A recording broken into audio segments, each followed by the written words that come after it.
మిగతా మొత్తం అంతా కూడా శ్రీనివాసు నువ్వు చూసుకోండి అని చెప్పని ఎప్పటికప్పుడు నేను లెక్కలు అప్పచెప్పానని కూడా వాడు డిపోజిషన్ ఇచ్చాడని చెప్పని కూడా దీంట్లో రాస్తారు. ఎవరు MVP అంటే మనోజ్ వాసుదేవ్ పార్థసాని అని చెప్పిన అతని వ్యక్తి ఎవరైతే ఎల్ఎన్టీకి కానీ షాపూర్జీ పొల్లంజీకి కానీ ఈ రెండు కంపెనీల నుంచి అమరావతిలో కట్టినటువంటి కాంట్రాక్టులకు ఇవ్వాల్సినటువంటి కాంట్రాక్టుల ద్వారా ఇవ్వాల్సినటువంటి అంటే తమ పొందినటువంటి లబ్ధికి లంచం ఇచ్చేటువంటి లంచం ఇతని ద్వారా అప్పచెప్పినట్టుగా ఇన్కమ్ ట్యాక్స్ చంద్రబాబు నాయుడు గారికి నోటీస్ ఇవ్వటం జరిగింది అని చెప్పని ఈ నోటీస్ కూడా ఇది బయట మాధ్యమాల్లో తిరుగుతుంది. ఇన్కమ్ ట్యాక్స్ నోటీస్ ఇది. ఇన్కమ్ ట్యాక్స్ నోటీస్ ఏంటంటే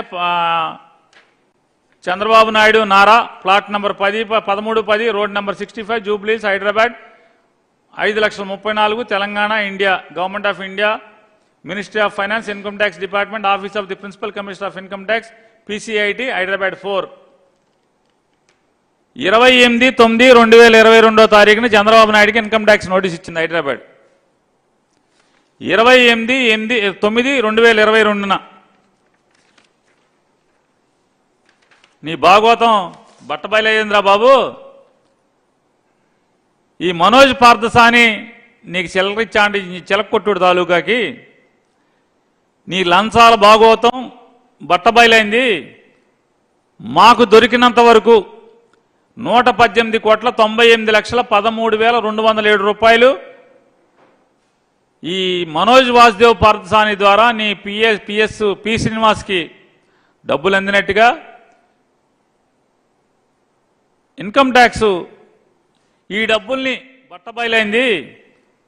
మాకు దొరికినంత వరకు 118,98,13,207 రూపాయలు ఈ మనోజ్ వాసుదేవ్ పార్థసాని ద్వారా నీ పి శ్రీనివాస్కి డబ్బులు అందినట్టుగా ఇన్కమ్ ట్యాక్స్ ఈ డబ్బుల్ని నువ్వు దాచి ఉంచిన నీ ఆదాయం కింద మేము ఎందుకు పరిగణించకూడదు, నువ్వు దాచిపెట్టిన ఆదాయం కింద డిస్క్లోజ్ చేయనటువంటి నీ ఇన్కమ్ కింద మేము ఎందుకు పరిగణించకూడదు. ఏ సంవత్సరానికి 2020-21 సంవత్సరానికి గాను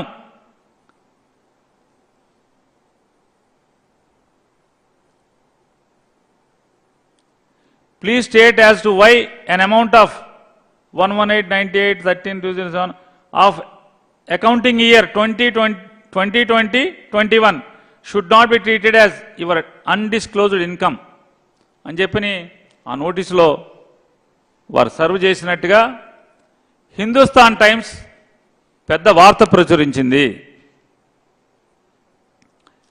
మనకి సాధారణంగా ఎక్కడైనా సరే చిన్న చిన్న విషయాలు ఎప్పుడన్నా జగన్ గారు ఢిల్లీ వెళ్ళి ప్రధానమంత్రి గారిని కలిస్తే ప్రధానమంత్రి గారి కుర్చీ కింద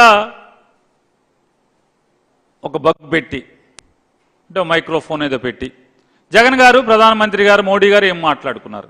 అమిత్ షా గారి దగ్గరికి వెళ్ళినప్పుడు అమిత్ షా గారి కుర్చీలోనో అమిత్ షా గారి బాత్రూంలోనో యాంటీ రూమ్లోనో ఒక మైక్ పెట్టి వాళ్ళిద్దరూ ఏం మాట్లాడుకున్నారు. ఇట్లా ప్రతిదీ కూడా వాళ్ళు రాబట్టి రాయగలిగేటువంటి సామర్థ్యం, జగన్ గారి ఇంట్లో వారి భార్యతో ఏం మాట్లాడుకున్నారో కూడా కనిపెట్టి రాయగలిగేటువంటి సామర్థ్యం, జగన్ గారు వాళ్ళ తల్లిగారితో ఇంట్లో గదిలో కూర్చుని ఏం మాట్లాడుకున్నారో కూడా రాయగలిగేటువంటి సమాచారాన్ని సేకరించగలిగేటువంటి సామర్థ్యం సత్తా ఉన్నటువంటి రామోజీరావు కానీ వారాంత పలుకులైన కానీ TV5 ఆయన కానీ అస్సలు పసిగట్లయిపోయారు. అసలు చంద్రబాబు నాయుడికి నోటీస్ వచ్చింది. అసలు ఎక్కడ ఏదైనా పేరునాని అన్నం తిన్నాడా, ఎన్ని ముద్దలు తిన్నాడు, పచ్చడి కలుపుకున్నాడా, ఆ పచ్చడి ఎక్కడిది, ఎవడింటో తెచ్చాడు, ఈడి సొంతదా, సొంతంగా పట్టుకున్నాడా, ఇవన్నీ రాశాయి. ఇవన్నీ కూడా కనిపెట్టేయగలరు. కానీ పాపం దురదృష్టం, చాలా విచారిస్తున్నాను నేను. నిజంగా అసలు ఎంత అనుభవం ఎంత సమర్థత ఉన్నటువంటి ఈనాడు రామోజీరావు కానీ ఏబిఎన్ రాధాకృష్ణ కానీ టీవీ5 నాయుడు కానీ అస్సలు పాపం పట్టుకోలేపారు. సెప్టెంబర్లో 2022 సెప్టెంబర్లో చంద్రబాబు నాయుడికి ఇన్కమ్ ట్యాక్స్ నోటీస్ ఇస్తే అసలు వీళ్ళు ఎవరికి తెలియలే. ఇవాళ పేపర్లో వచ్చైనా కూడా, హిందుస్థాన్ టైమ్స్లో వచ్చైనా కూడా అసలు పాపం ఎవరికి కనపడట్లేదు. ఇది రామోజీరావుకి కనపడతలా, వయసు పెద్దదైపోయింది. రాధాకృష్ణ ఏమో వారంత పలుకులు రాసుకునే బిజీలో ఉన్నాడు, ఏదోటి మామూలుగా గాలిపోగేసి రాయటాక్. నాయుడు గారికి కూడా ఏం తెలియట్లే. హిందుస్థాన్ టైమ్స్లో ఇంత పెద్ద వార్త పడింది, మన చంద్రబాబు నాయుడికి ఇన్కమ్ ట్యాక్స్ నోటీస్ ఇచ్చిందా, ఏదోటి రాయాలి కదా. ఎంత సాహసం ఇన్కమ్ ట్యాక్స్కి చంద్రబాబుకి రాస్తారా?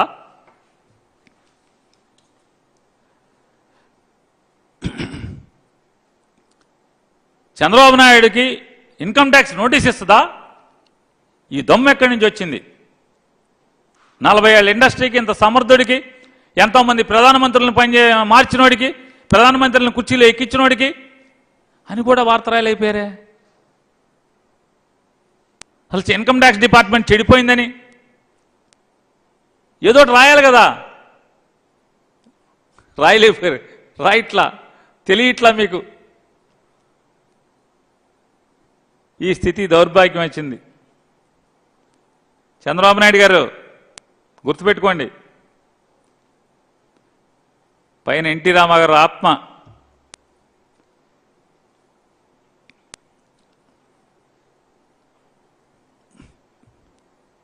మిమ్మల్ని వెంటాడుతుంది ఖచ్చితంగా. 1995 సెప్టెంబర్ 1వ తారీఖున రామారావు గారిని పడేసి మీరు ప్రమాణ స్వీకారం చేశారు.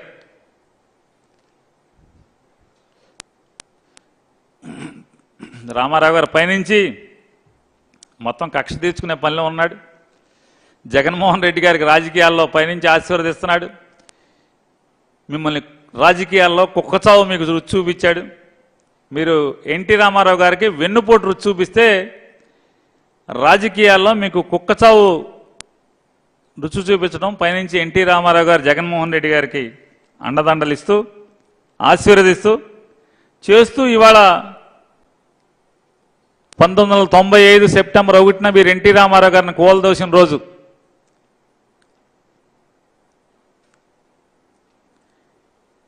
ఇదంతా కూడా విధి వెంటాడుతూ ఉంటుంది చంద్రబాబు నాయుడు గారు.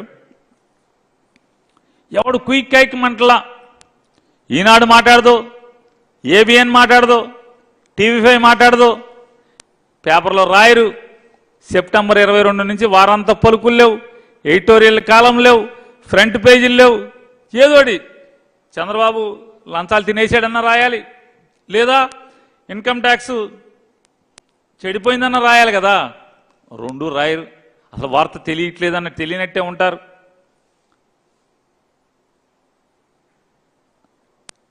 నేను చంద్రబాబు నాయుడు గారిని 40 ఏళ్ళ ఇండస్ట్రీ సుత్తి కౌరులు చెప్పడం కాదు, ఛాలెంజ్ చేస్తున్నాను చంద్రబాబు నాయుడు గారు. హిందుస్థాన్ టైమ్స్ ఇన్కమ్ ట్యాక్స్ మీకు నోటీస్ ఇచ్చిన మాట వాస్తవమా కాదా? ఇదిగో income tax notice. Income tax notice ఇది. ఈ నోటీస్ మీకు అంతి వచ్చిందా రాలేదా? ఈ వార్త హిందుస్థాన్ టైమ్స్లో ఈ అచ్చు వేసినటువంటి వార్త నిజమా కాదా? నోరెప్పరే ఏదో మామూలుగా చెవులోంచి ఒక గొట్టం లాగి మామూలుగా రోజు సినిమా చూపిస్తున్నారు అందరికీ. మాట్లాడండి. హిందుస్థాన్ టైమ్స్ ఏంటిది? నిజమా అబద్ధమా? తప్పుడు రాతలు రాశాడా హిందుస్థాన్ టైమ్స్?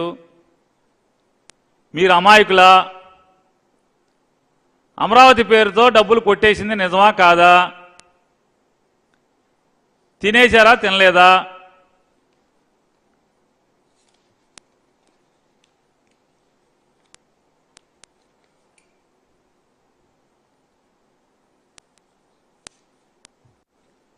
చంద్రబాబు నాయుడు దమ్ము ఉంటే, నీలో నిజాయితీ ఉంటే ప్రతి సంవత్సరం నువ్వు నీ ఆస్తుల చట్ట నీతి కబుర్లు చెప్పేది నిజమైతే మాట్లాడు.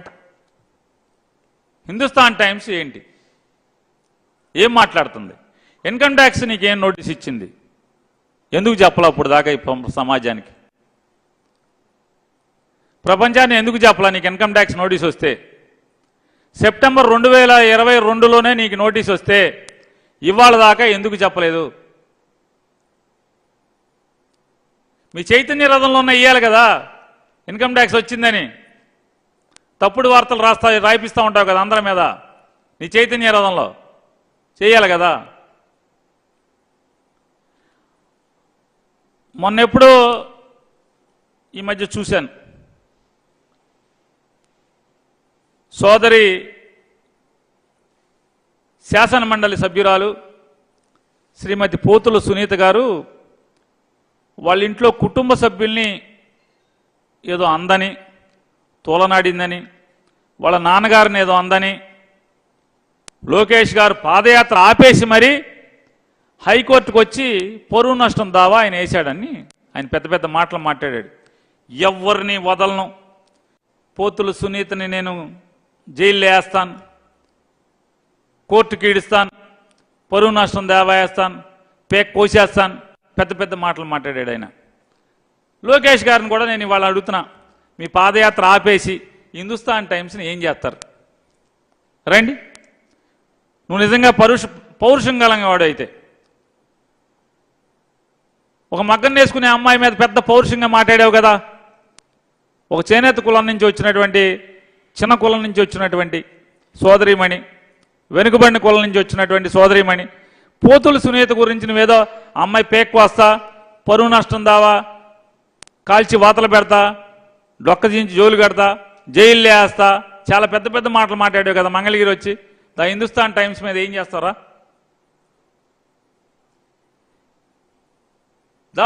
పాదయాత్ర ఆపేసి వచ్చేసే వెంటనే రైండి హిందుస్థాన్ టైమ్స్ మీద. తండ్రి కొడుకులు ఇద్దరు ఏం చేస్తారో మీ పరువు నష్టం. ఇది ఒకవేళ ఇన్కమ్ ట్యాక్స్ నిజం కాదు, మీరు లంచాలు తినలేదు, రండి ఛాలెంజ్ చేస్తాను మిమ్మల్ని. హిందుస్థాన్ టైమ్స్ మీద పరువు నష్టం దావా వేయండి. చేసే దమ్ముందా?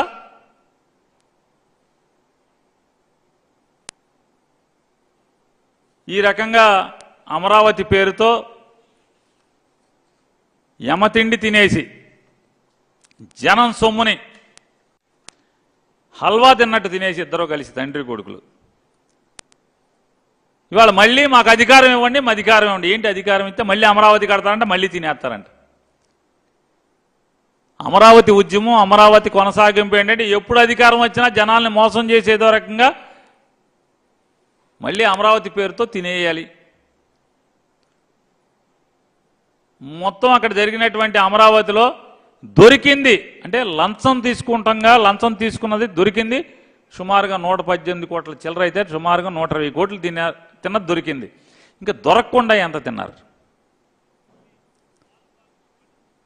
అంటే మొత్తం ప్రతి దాంట్లో అమరావతి పేరుతో తిండి తిండి తిండి, లంచం లంచం లంచం.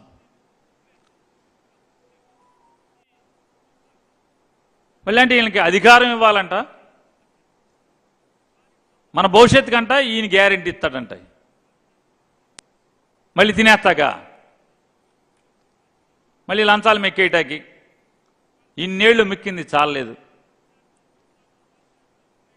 అంటే ఈ రకంగా ప్రతి దాంట్లో అంటే కేవలం ఒక అమరావతి పేరుతోనే ఇంత అయితే ఇక మిగతా రాష్ట్రంలో నువ్వు చేసినటువంటి ప్రతి పనిలో ఎంతెంత ఇటువంటి తప్పుడు పనులు చేస్తూ ప్రజాధనాన్ని ఈ రకంగా దొరకకుండా దొంగలు ఊళ్ళు పంచుకున్న చందాన ఈ రకంగా చంద్రబాబు నాయుడు వందల కోట్ల రూపాయలు ఈ రకంగా ప్రతి పనిలో ఇంత చప్పున ఈ రాష్ట్రాన్ని ఇన్నేళ్లు లూటీ చేసిందే కాకుండా ఇంకా లూటీ చేయడానికి ఏం మిగిలించావు బాబు? అప్పులు కుప్పజేపి ఈ రాష్ట్రాన్ని మీ ఇల్లు మీరు కట్టుకుంటాకి లేదా మీరు బాగుపట్టాకి మీ కుటుంబం పచ్చగా ఉంటాకే మేమంతా కూడా పన్నులు కడుతున్న పరిస్థితి కనపడుతుంది. ఇవాళ ఇట్లా ఉంటే అయినా ఈ నెల నుంచి అంట భవిష్యత్తు గ్యారంటీ, ఇది బాబు గ్యారంటీ. ఎవరికి గ్యారంటీ? ఏం గ్యారంటీ? ఇచ్చు బయలుదేరతాడంటే ఇది మొత్తం మీకు డబ్బులు ఇవి వస్తాయి, ఇంత డబ్బులు వస్తాయి ఒక్కోళ్ళకి అని చెప్పని భవిష్యత్తుకి గ్యారంటీ, ఇది బాబు గ్యారంటీ. చంద్రబాబు నాయుడు అనే నేను రాష్ట్ర ప్రజలపై ఉంచిన నమ్మకాన్ని నిలబెట్టుకుంటానని త్రికరణ శుద్ధితో ప్రమాణం చేస్తున్నాను.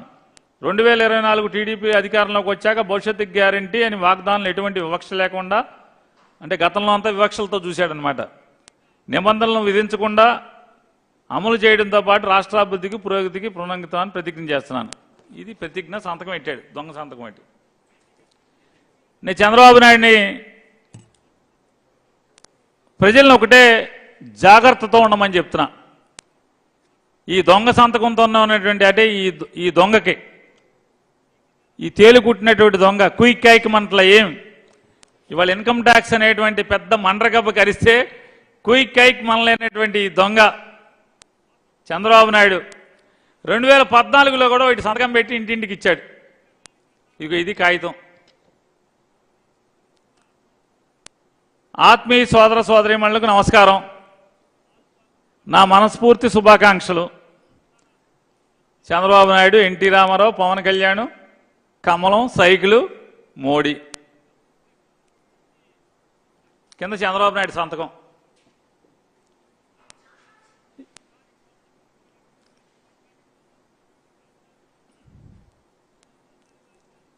ప్రతి కుటుంబం బాగుండాలంటే నా అక్కా చెల్లెలు ఆర్థికంగా బలపడాలి. అందుకోసం డ్వాక్రా సంఘాల రుణాలు పూర్తిగా రద్దు చేస్తాను. మహిళలకు రక్షణకు ఉమెన్ ప్రొటెక్షన్ ఫోర్స్ ఏర్పాటు చేస్తాను. ఆడబిడ్డ పుట్టిన వెంటనే 2 లక్షల రూపాయలు డిపాజిట్ చేస్తాం. జాబు కావాలంటే బాబు రావాలని కాంక్షిస్తున్న తమ్ముళ్ళు, అంటే రెండో హామీ, తమ్ముళ్ళు చెల్లి